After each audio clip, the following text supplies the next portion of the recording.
Bagaimana mitos Atlantis berawal dan berkembang? Tidak diragukan lagi, Atlantis merupakan salah satu kisah yang paling terkenal dari dunia kuno. Dan Atlantis sejauh ini menjadi salah satu mitos kuno yang paling bertahan lama hingga saat ini. Kisahnya terabadikan oleh sang naratornya, yaitu Plato. Mitos Atlantis adalah kisah yang menarik dikarenakan memiliki beberapa unsur, antara lain adalah sebuah peradaban maju yang pada akhirnya terjerumus dalam keserakahan, serta kemarahan dewa Yunani kuno yang menghapus Atlantis dari muka bumi dalam satu hari, satu malam. Meskipun nasib Atlantis digambarkan berakhir dengan sangat cepat, namun mitos tentangnya tetaplah bertahan, bahkan menjadi lebih populer selama berabad-abad kemudian, serta memicu imajinasi para generasi cendekiawan, penjelajah, seniman, dan penikmat sains alternatif. Alhasil, kisah tentang pulau tenggelam yang dulunya hanya memainkan peran kecil dalam karya Plato ini, kemudian telah bangkit menjadi bagian yang tak terpisahkan sebagai representasi kisah mitos dari masa lalu. Atlantis merupakan simbol utopia yang telah lama hilang dan masih menunggu untuk ditemukan, menyajikan imajinasi petualangan untuk mencari peradaban yang sangat maju, baik secara kebudayaan dan teknologinya yang tenggelam di dasar laut. Meskipun sebenarnya kisah Atlantis nampaknya tidak lebih dari kisah moralistik yang diciptakan oleh Plato yang terinspirasi oleh peristiwa sejarah lainnya. Atlantis, sebuah dongeng pulau yang tenggelam. Kisah Atlantis merupakan salah satu mitos sejarah yang paling bertahan serta sangatlah berpengaruh, dan juga tergolong kisah yang menarik. Pertama-tama, dalam penjabaran mengenai deskripsi yang dimiliki oleh Atlantis, terdengar seperti perpaduan antara fantasi dan fiksi ilmiah. Sebagai contohnya adalah Atlantis merupakan pulau yang sangatlah besar serta dihuni oleh ras setengah dewa dan setengah manusia, kemudian dipimpin oleh raja-raja yang kuat. Para raja yang kuat ini pun dikisahkan sebagai keturunan dari Poseidon yang merupakan dewa penguasa lautan dalam mitologi Yunani kuno.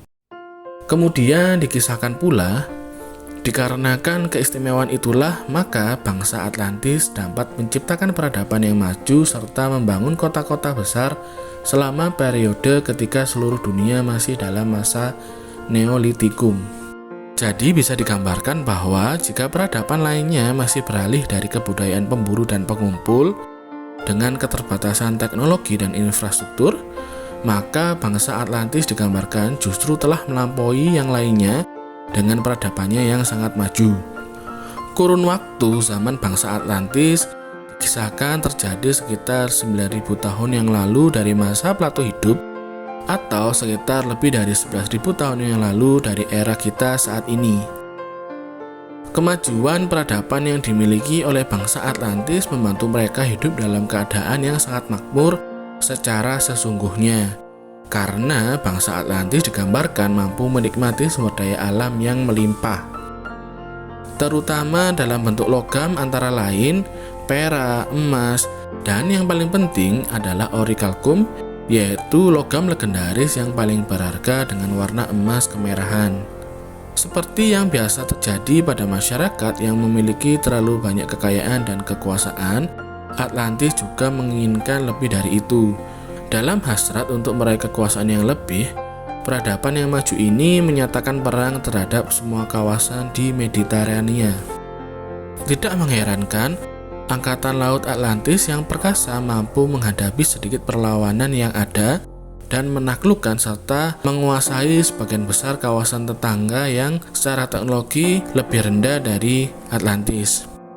Namun dalam keangkuhan mereka, Atlantis meremehkan satu kota di Yunani kuno, yaitu Athena.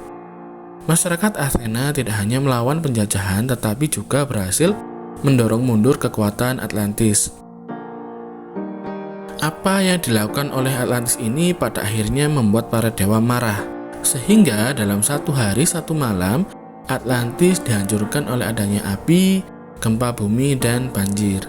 Kemudian Atlantis pun lenyap ditelan oleh ombak bersama dengan semua penghuninya. Oke, dari sini kita bisa mengambil sedikit kesimpulan dari kisah yang barusan kita bahas. Dan kita akan sedikit cross-check mengenai hal-hal yang sebenarnya terjadi, karena pada dasarnya terdapat ketidaksesuaian tentang apa yang berlangsung secara umum di belahan dunia sekitar 11.000 tahun yang lalu sehubungan dengan kisah Atlantis yang berperadaban maju. Peradaban Atlantis digambarkan telah ada sekitar 11.000 tahun yang lalu jika dihitung dari era kita saat ini, yang tentunya menempatkan peradaban Atlantis di era awal Neolitikum alias era baru zaman batu. Dan sebagaimana yang kita tahu, 11.000 tahun yang lalu hal-hal yang terjadi di dunia kurang lebih antara lain adalah masyarakat pada era sekitar 11.000 tahun yang lalu masih banyak yang hidup secara nomad, dan di beberapa belahan dunia sudah mulai menetap di suatu tempat, serta dimulailah awal mula era Neolitikum yang masih menggunakan batu, namun telah diproses lebih halus sebagai alat pemburuan atau alat sehari-hari. Lalu di kisaran waktu yang sama muncul kota Jericho, yaitu salah satu kota kuno yang secara konstan dihuni oleh manusia dari waktu ke waktu. Begitu juga pada era ini mulai dibangunnya Göbekli Tepe yang saat ini berlokasi di Turki bagian selatan, yang merupakan area pemujaan keagamaan pada masa kuno. Dan era sekitar 11.000 hingga 10.500 tahun yang lalu, manusia mulai mengenal cara bercocok tanam dan mulai memelihara sapi. Sedangkan untuk kambing, manusia mulai dapat membudidayakannya sekitar 12.000 tahun yang lalu. Serta pada rentang waktu yang sama pula, para hewan yang berukuran besar masih banyak yang hidup di muka bumi, yang saat ini sebagian besar dari mereka telah punah seiring perkembangan dan penyebaran manusia ke penjuru dunia, serta perubahan iklim yang lebih hangat. Salah satu makhluk berukuran besar tersebut adalah Mammoth, sang gajah raksasa berbulu. Mammoth terakhir hidup diperkirakan sekitar 3.700 tahun yang lalu. Jadi secara kurun waktu, Atlantis terjadi pada era baru zaman batu. Pada kisaran tahun ini secara umum peradaban di dunia masih menggunakan alat berbahan batu, namun sudah dipoles atau lebih kompleks ketimbang era Paleolitikum. Era Paleolitikum sendiri berakhir sekitar 12.000 tahun yang lalu dan biasa disebut dengan zaman batu lama karena menggunakan alat berbahan batu namun masih kasar. Tentunya dari sini pula kita dapat mengetahui bahwasannya kisah perkembangan kebudayaan Atlantis yang sangatlah maju kurang sesuai dengan apa yang saat itu umumnya terjadi di sebagian besar belahan bumi yang lainnya, terlebih dengan penggambaran Atlantis yang memiliki kekuatan maritim yang hebat pula. Kisah Plato mengenai moralitas pada zaman lampau. Setelah mendengar kisah Atlantis tentang bagaimana peradabannya yang maju juga kekuatan maritimnya, tentu tidak dapat dipungkiri pada akhirnya orang-orang mulai mencari keberadaan di manakah lokasi Atlantis berada. Berbagai teori tentang lokasi di manakah Atlantis pun mulai bermunculan. Salah satunya yaitu di Samudra Atlantik.